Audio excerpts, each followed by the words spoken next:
Bolsa sobe mais de 5% e dólar desaba com o resultado do primeiro turno das eleições. Erros nas pesquisas surpreendem eleitores e muitos candidatos. STF isenta a pensão alimentícia do pagamento do imposto de renda. Censo do IBGE é prorrogado por falta de recenseadores. Governo antecipa pagamento do Auxílio Brasil e do Vale Gás. Anvisa autoriza a pesquisa de nova vacina contra a Covid-19. Passa de 80 número de mortes provocadas pelo furacão Ian na Flórida. E um sueco ganha o Nobel de Medicina pelos estudos sobre a evolução humana. Agora no Jornal das 22.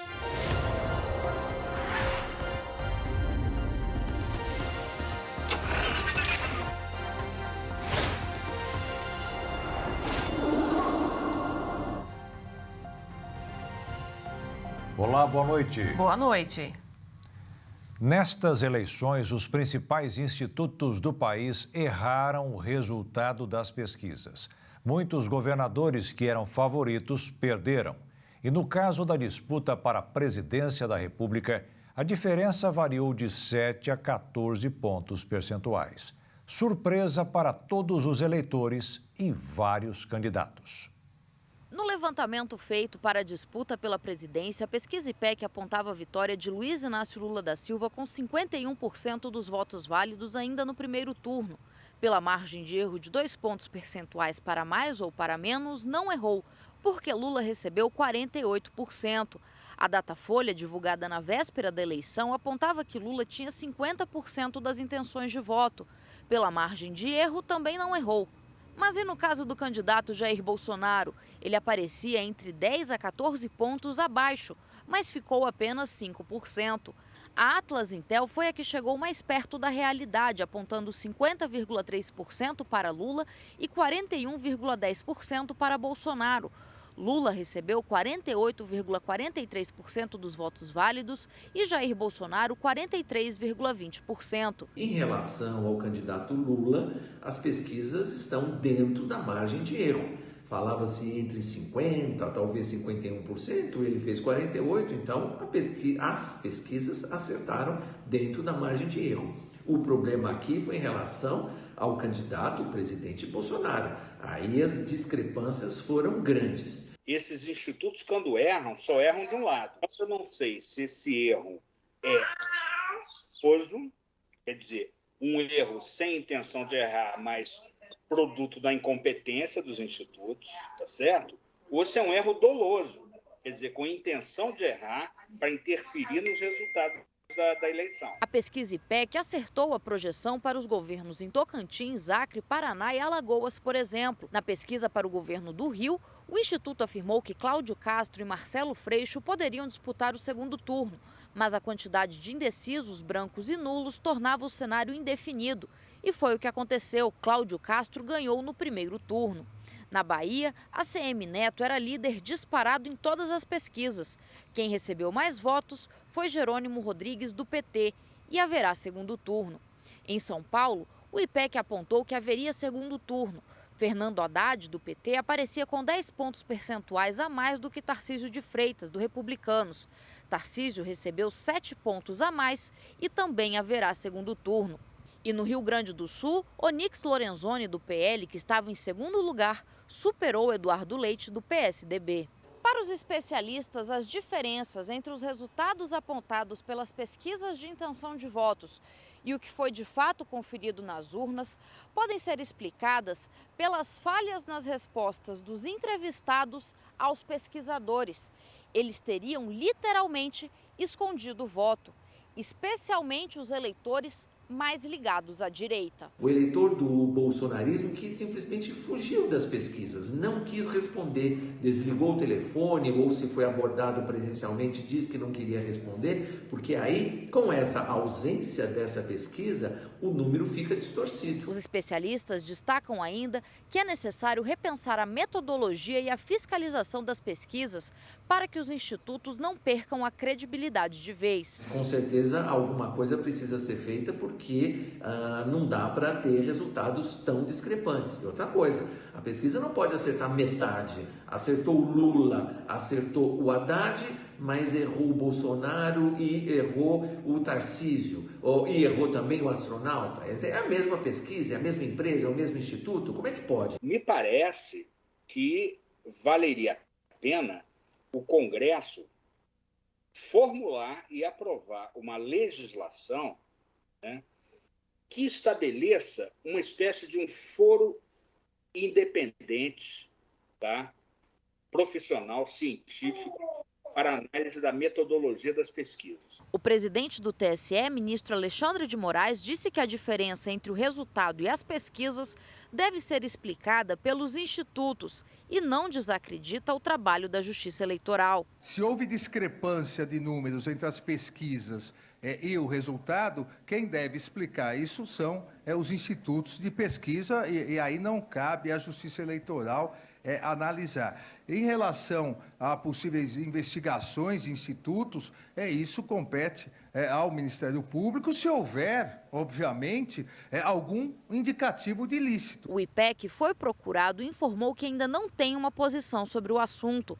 O Datafolha acredita que parte dos eleitores de Ciro e Tebet migraram para Jair Bolsonaro e os indecisos resolveram de última hora votar no presidente candidato do PL. Você vai ver agora quais foram os candidatos para o poder legislativo mais votados no Brasil. Na disputa para o Senado, o mais votado foi Marcos Pontes, do PL de São Paulo. Ele teve 10.700.000 votos.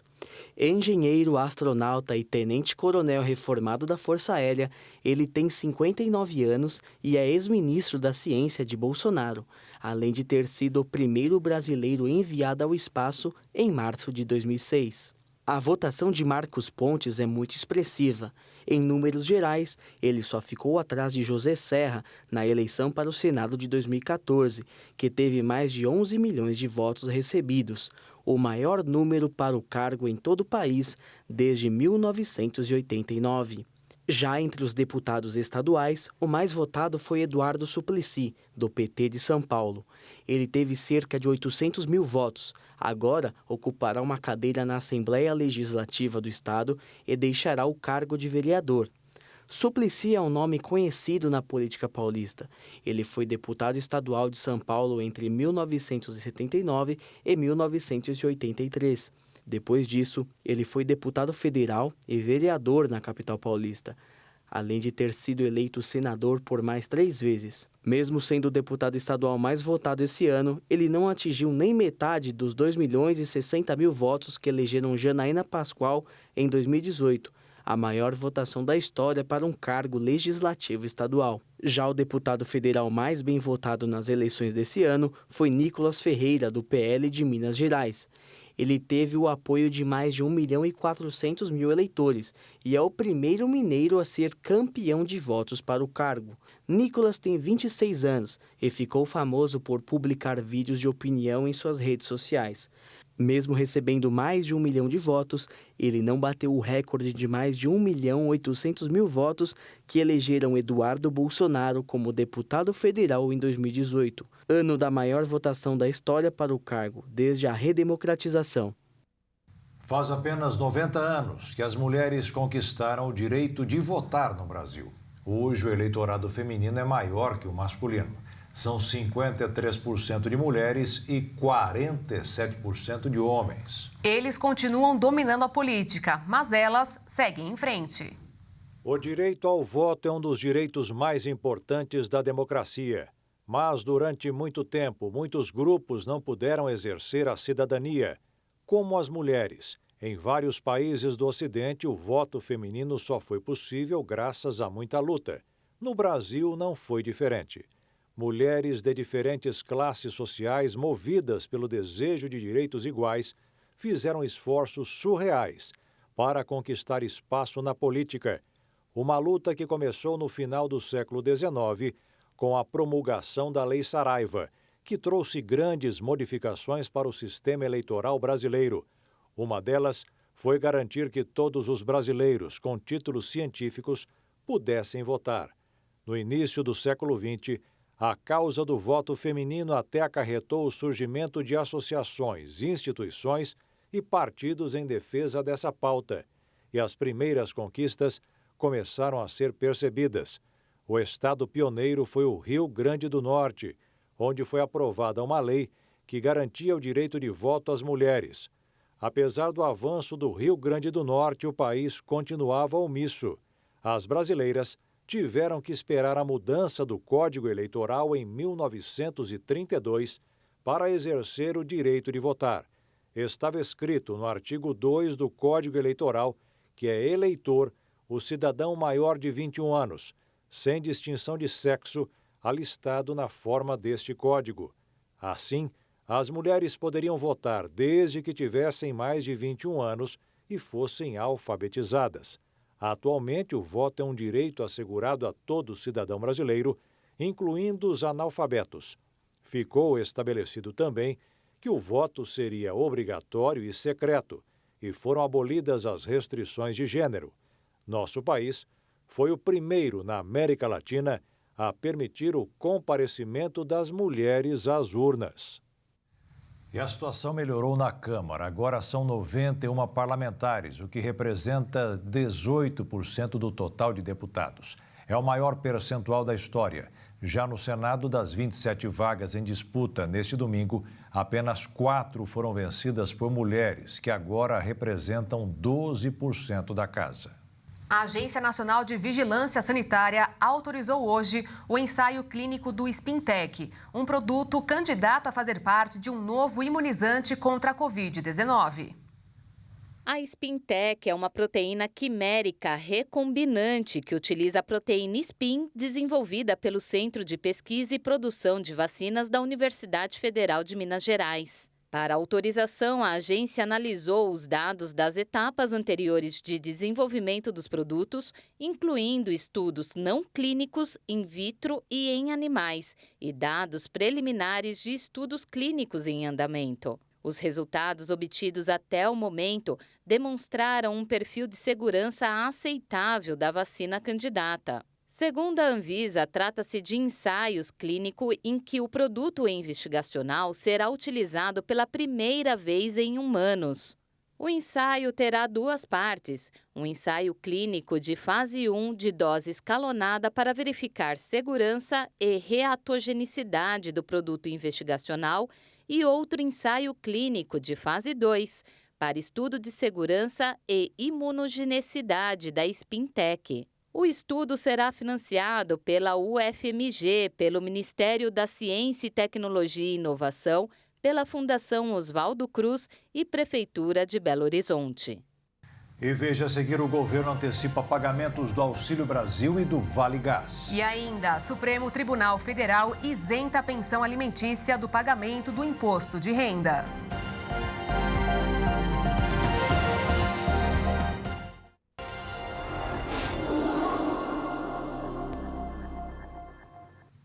O plenário do Supremo Tribunal Federal confirmou por unanimidade a decisão que isenta de imposto de renda os valores recebidos a título de pensão alimentícia e, com isso, acabou uma disputa entre União e pensionistas que durava cerca de 7 anos.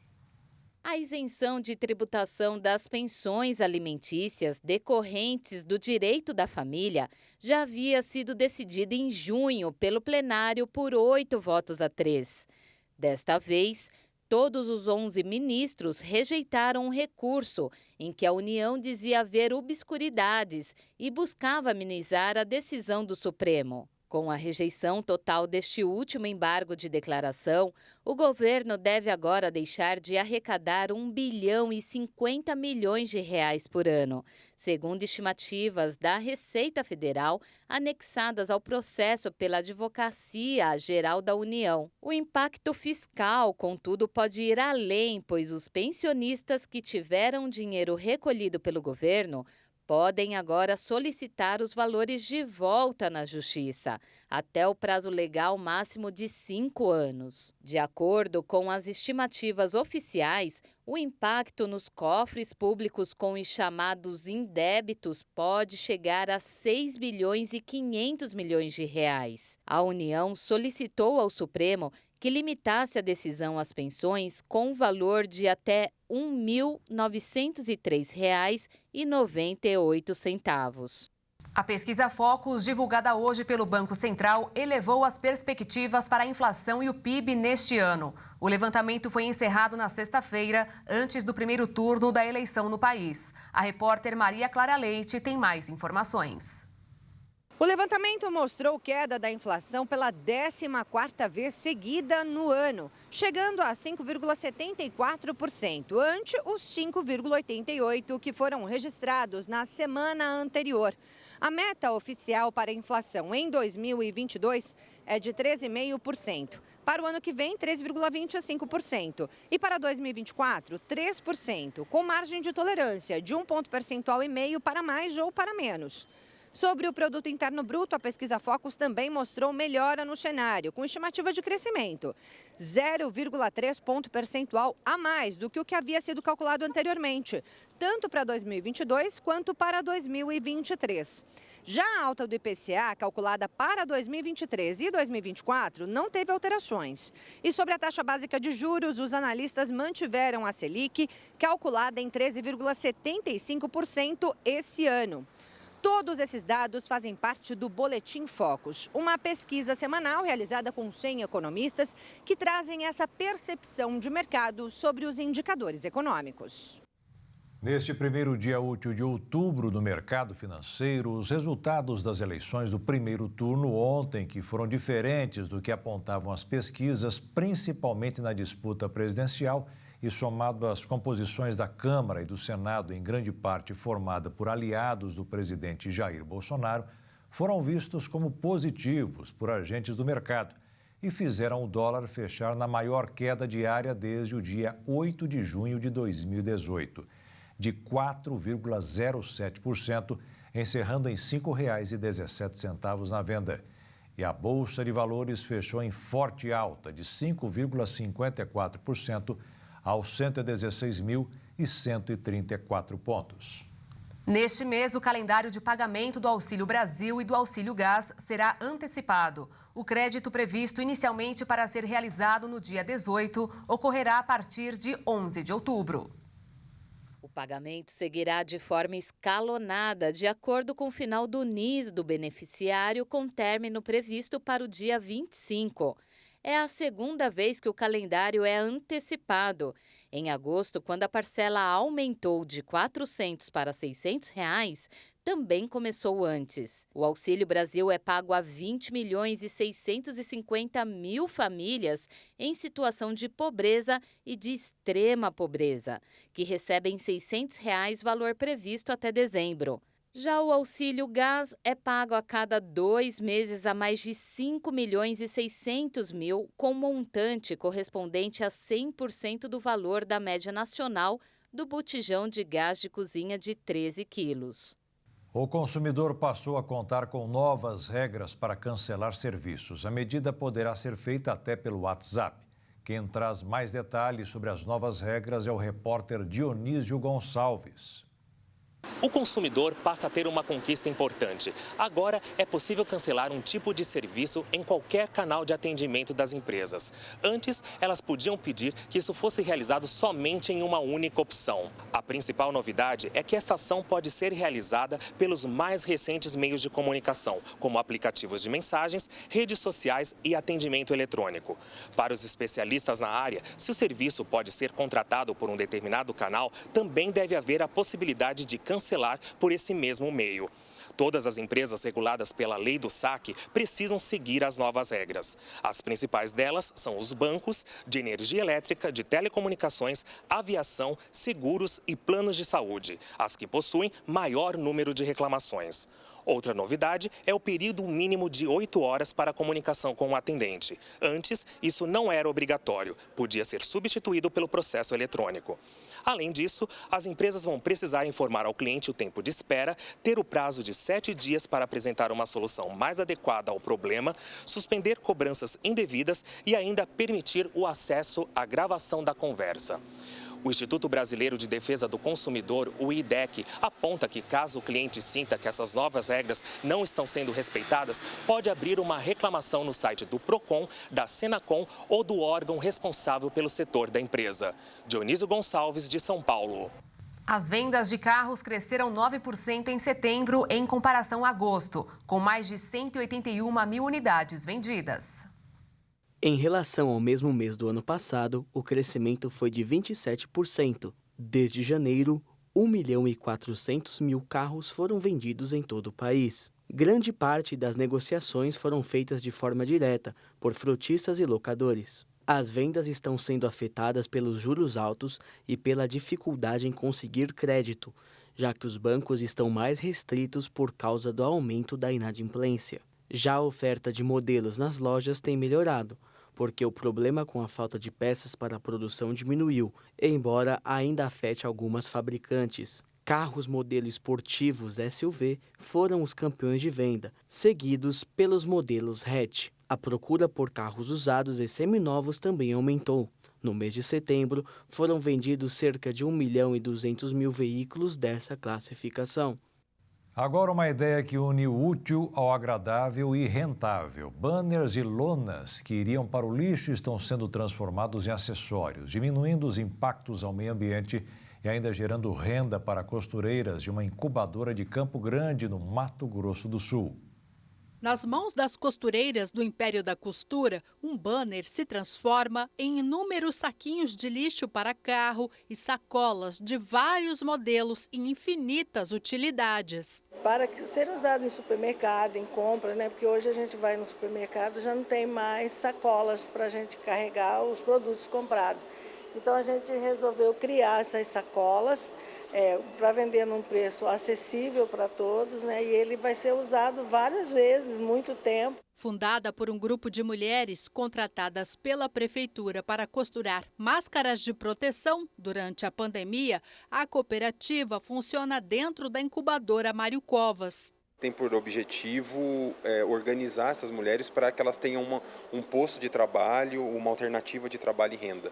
Então a ideia aí é que a gente possa garantir que elas costurem desde sacolas recicláveis até uniformes e todos os materiais aí que envolvam a costura. Além de sacolas de lona e até de saco de ração, as costureiras também confeccionam mochilas, camisetas e uniformes sob encomenda. Se as pessoas não puderem vir até nós, eles entram em contato, a gente vai lá, leva o nosso material para mostrar aquilo que a gente tem feito aqui. Este banner aqui as costureiras encontraram no lixo. Elas lavaram, está aqui secando para ser reaproveitado.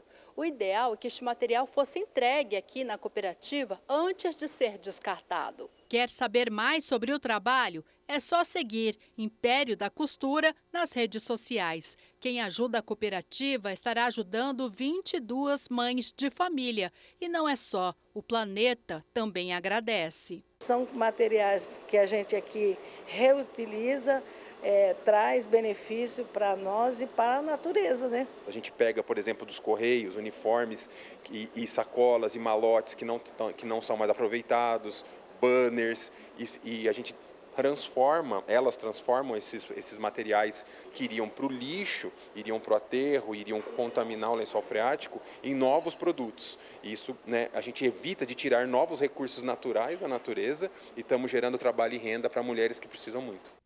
E veja a seguir, pesquisador sueco ganha o Nobel de Medicina pelos estudos sobre a evolução humana. E veja também, a partir de domingo, as informações nas embalagens em produtos de supermercados terão que ser mais visíveis e compreensíveis.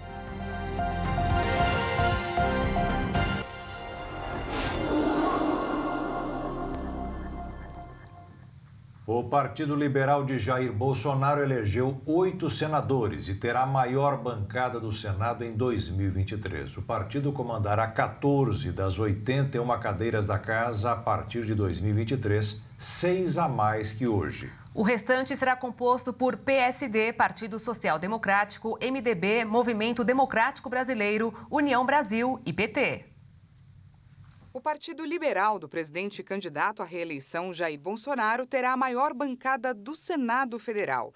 A sigla elegeu 8 senadores e, com isso, vai ocupar 14 das 81 cadeiras do Senado na próxima legislatura, que começa em 2023. Entre os eleitos estão Magno Malta, do Espírito Santo, Wilder Moraes, de Goiás, Rogério Marinho, do Rio Grande do Norte, Jaime Bagatoli, de Rondônia, Jorge Seife, Santa Catarina e Marcos Pontes, em São Paulo. Os demais, Wellington Fagundes, do Mato Grosso e Romário, do Rio de Janeiro, são fruto de reeleição. Os senadores Carlos Portinho, Carlos Viana, Flávio Bolsonaro, Jorginho Melo, Marcos Rogério e Zequinha Marinho, que foram eleitos em 2018, seguem na bancada. O restante da casa será composto pelo PSD, que terá a segunda maior bancada, com 12 senadores, 2 deles reeleitos neste domingo. O União Brasil e o MDB vêm em seguida, com 10 senadores cada. O Partido Liberal também elegeu a maior bancada na Câmara dos Deputados para 2023. A segunda maior ficou com o Partido dos Trabalhadores. O levantamento parcial, que não considerava os deputados eleitos no Amazonas, revelou que o PL elegeu a maior bancada na Câmara dos Deputados. A legenda estava com 98 deputados eleitos, à frente do PT, com 68, União Brasil, com 57, PP, 47 e MDB, 42. Presidido por Valdemar Costa Neto, o PL é o atual partido do presidente Jair Bolsonaro, que disputa a reeleição. Os dados foram publicados antes do Tribunal Superior Eleitoral concluir a apuração de todos os votos nos estados do Amazonas e Mato Grosso do Sul. No comparativo com a atual bancada da Câmara dos Deputados, o PL também foi o partido que mais aumentou, contabilizando 22 deputados a mais, 28%.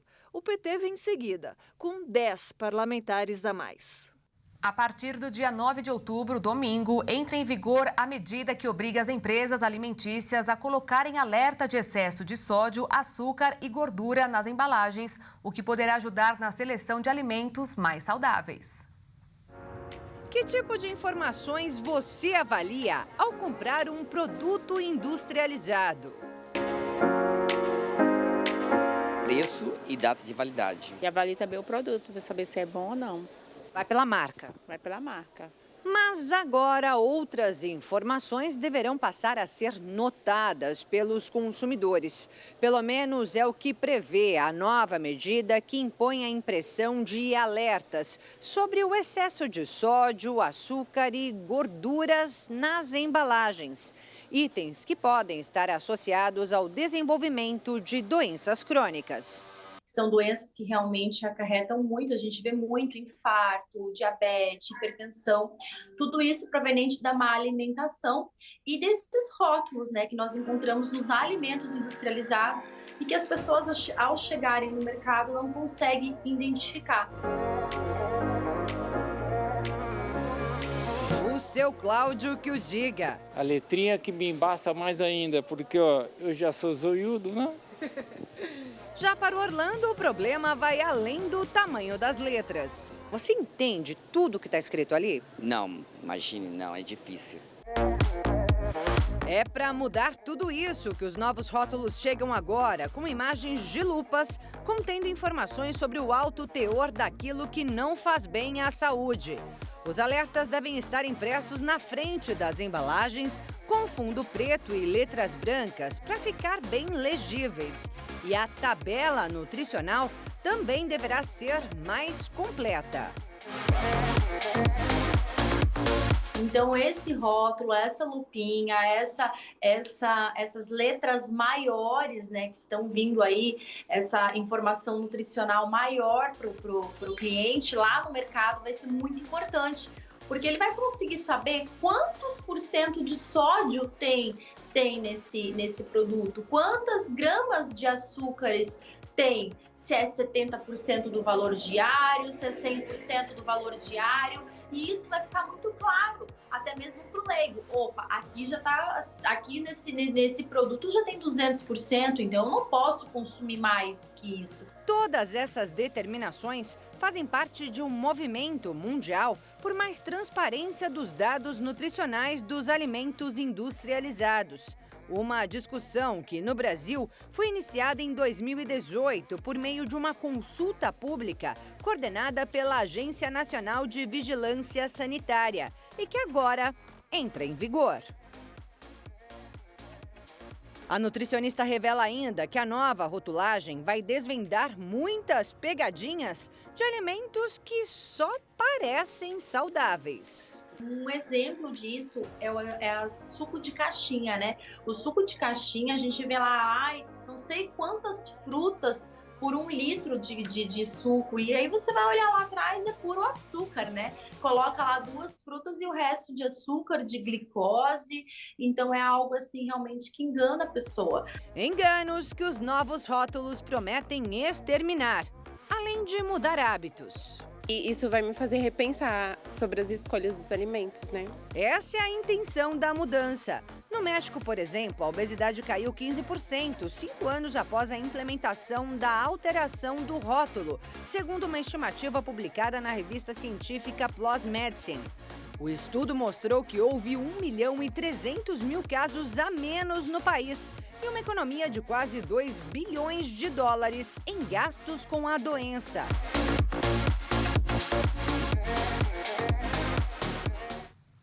Três filhos de um dos 111 presos mortos no massacre do Carandiru, em São Paulo, até hoje não foram indenizados. Na época, eles tinham 3, 5 e 8 anos. De acordo com a advogada Adriana Rodrigues Farias, as 3 crianças ficaram sob os cuidados de uma tia que pediu que ela iniciasse um processo por danos morais. O tempo passou e um juiz encerrou a questão, alegando que o caso prescreveu. Ela recorreu e, em 2018, o Estado foi condenado a pagar R$50 mil aos 3. Até agora, não entregou o dinheiro. E falando do Carandiru, o massacre completou ontem 30 anos. O processo é longo, com mais de 100 mil páginas de documentos. Na época, 74 policiais militares foram denunciados e condenados a júri popular, mas até hoje ninguém foi preso. Eles foram condenados a penas que chegam a 624 anos de prisão, depois de uma rebelião no Pavilhão 9 da Casa de Detenção, em outubro de 1992. 9 anos atrás, eles foram condenados pelo Tribunal do Júri, mas receberam autorização para aguardar a conclusão do processo em liberdade. Desde então, o caso tem sido marcado por reviravoltas no Tribunal de Justiça de São Paulo, que chegou a anular as condenações e a determinar novos julgamentos por considerar que a acusação não apontava exatamente qual a culpa de cada policial. Agora, a Câmara dos Deputados recebeu um projeto de lei para anistiar os policiais envolvidos no massacre. O texto foi aprovado no mês passado pela Comissão de Segurança Pública e deve passar agora pela Comissão de Constituição e Justiça, antes de ser levado ao plenário.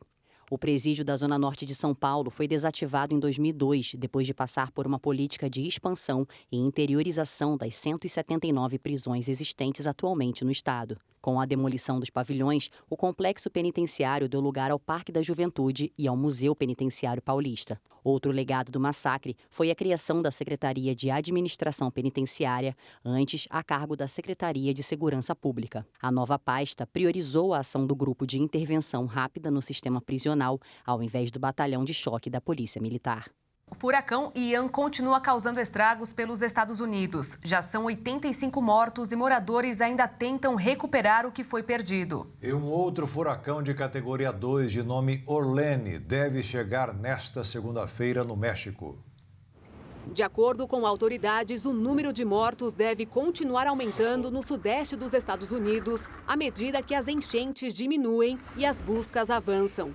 Centenas de pessoas seguem desabrigadas e outras milhares ainda estão sem energia elétrica nos estados da Flórida, Carolinas do Norte e Sul e também em Cuba, onde o furacão Ian passou primeiro. Com rajadas de ventos de mais de 240 km por hora, o Ian provocou destruição por todo o sudoeste americano, antes de se dissipar na fronteira com o estado da Virgínia. A recuperação deverá custar mais de 42 bilhões de dólares às seguradoras, o que torna as perdas provocadas pelo furacão uma das mais caras desde 1992. No México, alertas estão sendo emitidos para diversas ilhas e para toda a costa continental do país. O furacão Orlene deve atingir a costa oeste do México, trazendo ventos de mais de 170 km por hora e fortes tempestades, provocando destruição na região. Orlene é a 15ª tempestade nomeada a se formar no Pacífico Oriental só este ano.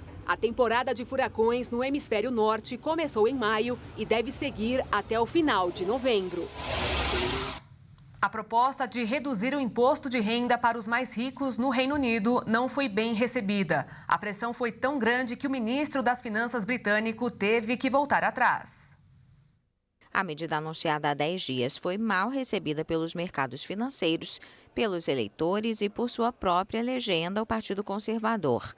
A mudança acontece menos de um mês após a formação de um novo governo pela primeira-ministra conservadora Liz Truss, que prometia um polêmico programa econômico ultraliberal.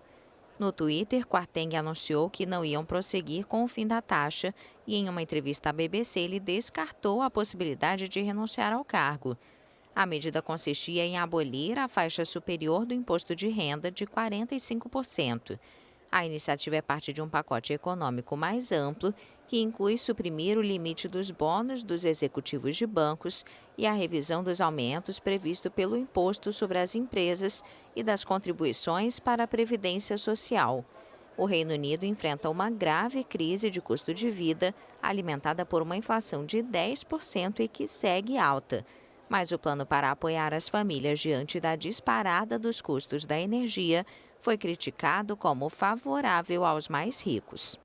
Um cientista sueco que sequenciou o genoma do Neandertal e fez uma nova descoberta sobre a evolução do ser humano foi anunciado nesta segunda-feira como vencedor do Prêmio Nobel de Medicina. O Comitê do Nobel destacou que, ao revelar as diferenças genéticas que distinguem todos os seres humanos vivos dos hominídeos extintos, suas descobertas fornecem a base para explorar o que nos torna exclusivamente humanos. E acrescentou que as diferenças genéticas entre o Homo sapiens e nossos parentes mais próximos, agora extintos, não eram conhecidas até que foram identificadas graças ao trabalho de Pebo. Svante Pebo descobriu que uma transferência de genes havia ocorrido entre estes hominídeos extintos e o Homo sapiens. O fluxo antigo de genes para os humanos modernos tem um impacto fisiológico, por exemplo, na forma como nosso sistema imunológico responde a infecções. O pai do sueco, Sune Bergström, venceu o Nobel de Medicina em 1982. O prêmio inclui uma quantia de 10 milhões de coroas, ou cerca de 5 milhões de reais. No ano passado, o prêmio foi atribuído a 2 americanos por descobertas sobre a maneira como o sistema nervoso percebe a temperatura e o toque. E veja a seguir, conclusão do censo do IBGE foi prorrogada por falta de recenseadores. E ainda, a Organização Mundial da Saúde faz alerta sobre aumento de casos de esgotamento profissional de brasileiros pós-pandemia.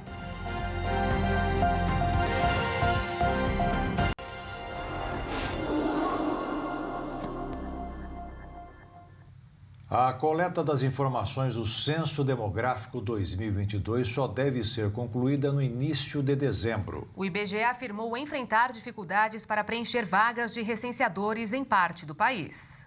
O término das entrevistas estava planejado para o mês de outubro, mas a falta de recenseadores, que são os responsáveis pela aplicação dos questionários em parte do país, forçou a revisão do prazo estimado para a conclusão do trabalho. Até o momento, o Instituto conta com pouco mais de 95 mil funcionários em ação no país, o que equivale a apenas 52% do total de postos disponíveis. Desde o início, já foram contratados mais de 140 mil recenseadores, mas uma parcela deles não está mais em campo, pelas desistências ou não renovação dos vínculos. Segundo coordenadores do IBGE, o maior desafio do censo para este ano é captar interessados para as vagas. Mesmo com pouco mais de 50% delas preenchidas, o Instituto acredita não precisar ocupar todas as vagas, apenas elevar o patamar. Até a última estimativa divulgada neste domingo, o censo contou 104 milhões e 400 mil pessoas em todo o Brasil.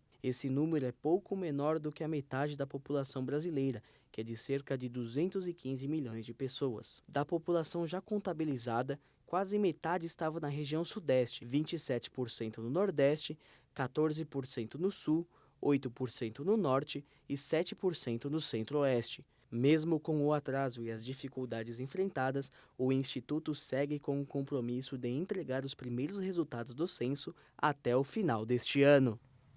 Quase 1.400 crimes eleitorais e 352 prisões foram realizadas neste domingo de eleições. O principal delito cometido foi a boca de urna, com mais de 450 ocorrências.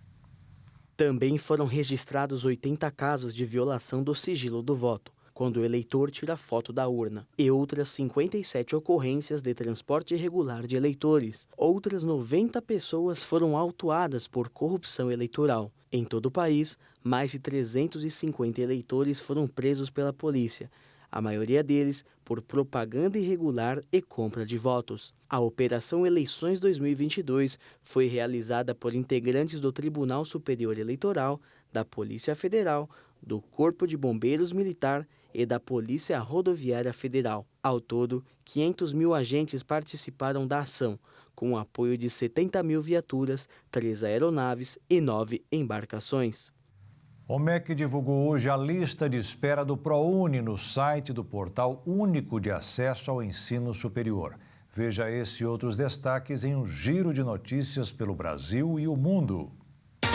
Nesta edição do programa foram ofertadas mais de 190 mil bolsas de estudo aos participantes, que são estudantes sem diploma de nível superior.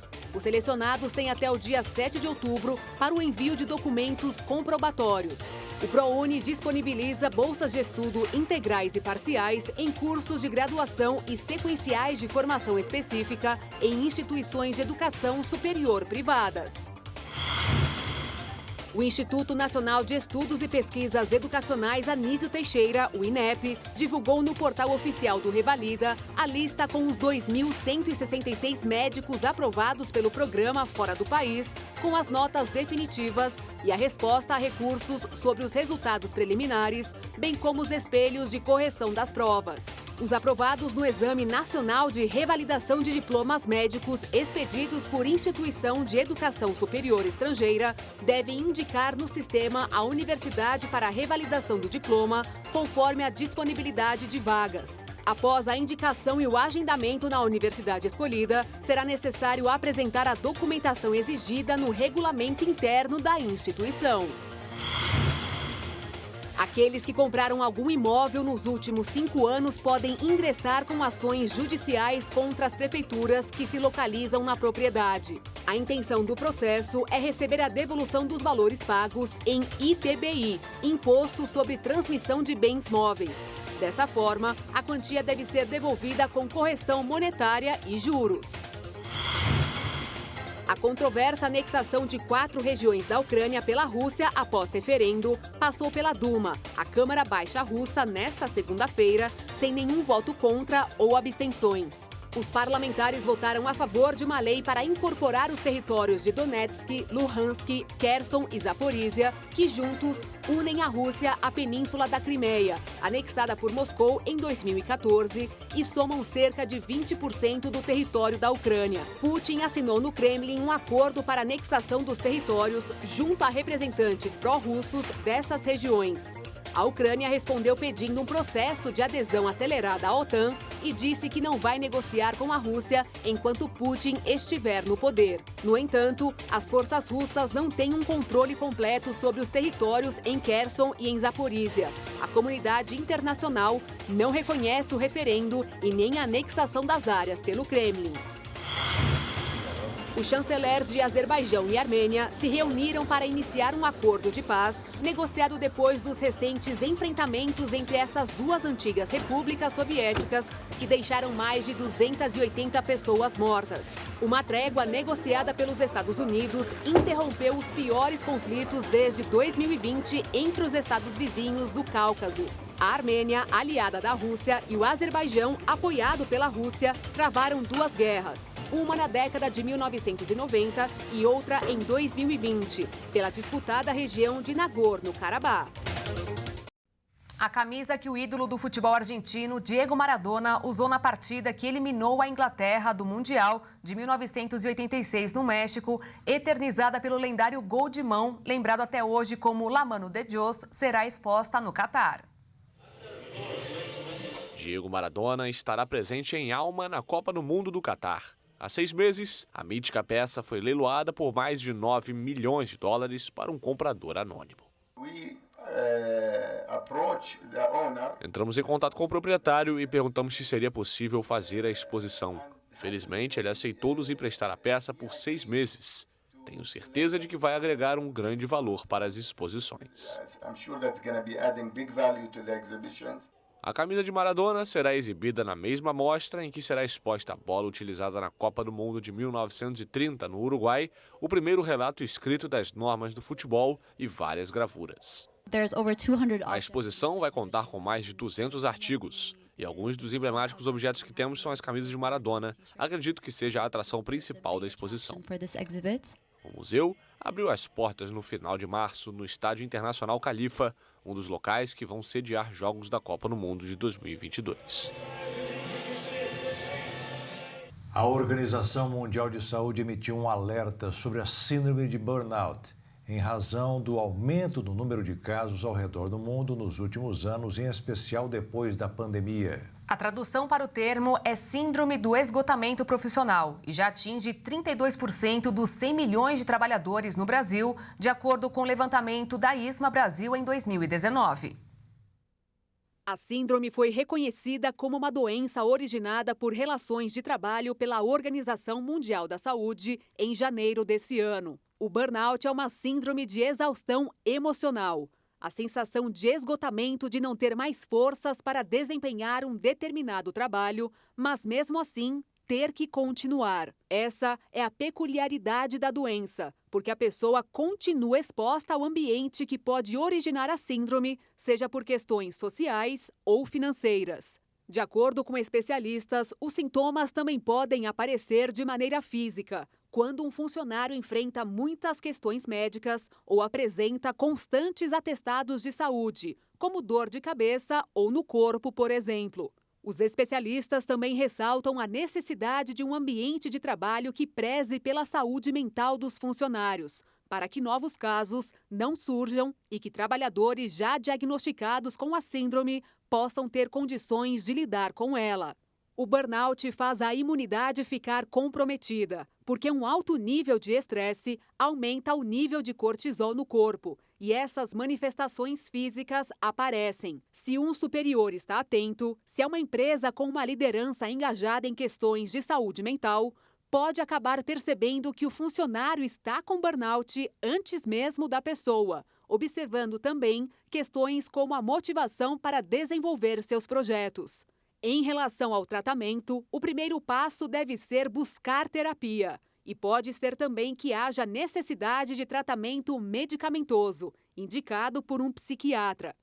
Mas o principal é rever as relações e o ambiente de trabalho, já que é uma síndrome relacionada a um estresse por fenômeno ocupacional.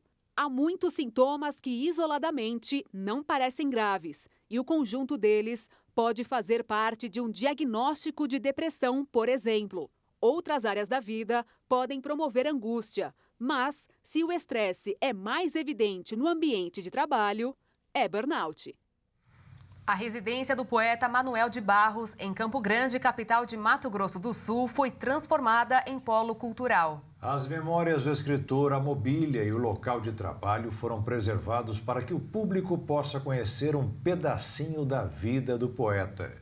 Foi nesta casa de tijolinho à vista, na rua Piratininga, que Manuel de Barros morou nas suas últimas décadas de vida. No hall de entrada, sobre a antiga máquina de escrever e cartas trocadas com o amigo jornalista Pedro Espíndola, estão fotos que retratam o cotidiano do poeta. A sala preserva a antiga mobília, quadros e manuscritos de Manuel de Barros, como a autobiografia escrita para o cineasta Joel Pizzini, autor do filme Caramujo Flor e curador do museu. Tenho essa gratidão com ele, de ele ter me exigido que eu fizesse um filme valorizando a linguagem, não a biografia, que eu também acho importante. A gente está aqui valorizando a biografia dele. Mas o filme tinha uma pretensão mais artística, sabe? De tentar recriar a obra dele em imagens. No primeiro andar, uma sala imersiva remete a um fato histórico. Quando, em 1934, o poeta teve seu primeiro livro recolhido pela polícia, que o acusou de comunista. No cômodo ao lado ficava o escritório de Manuel de Barros, com sua vasta biblioteca, a escrivaninha, os óculos e outros objetos pessoais do poeta. Então esse é o lugar mais especial da casa. Mas é embaixo, no último cômodo, que a gente se sente íntimo de Manuel de Barros. Diante da cama de madeira, o guarda-roupa com algumas roupas, o relógio, um terço e um caderno com anotações à mão. Trechos de seus versos, fotos, enfim. E sem contar em 2 salas imersivas, né, que a pessoa vai ter o contato tanto com a voz como com as imagens do poeta. A Casa Quintal Manuel de Barros será aberta ao público em outubro.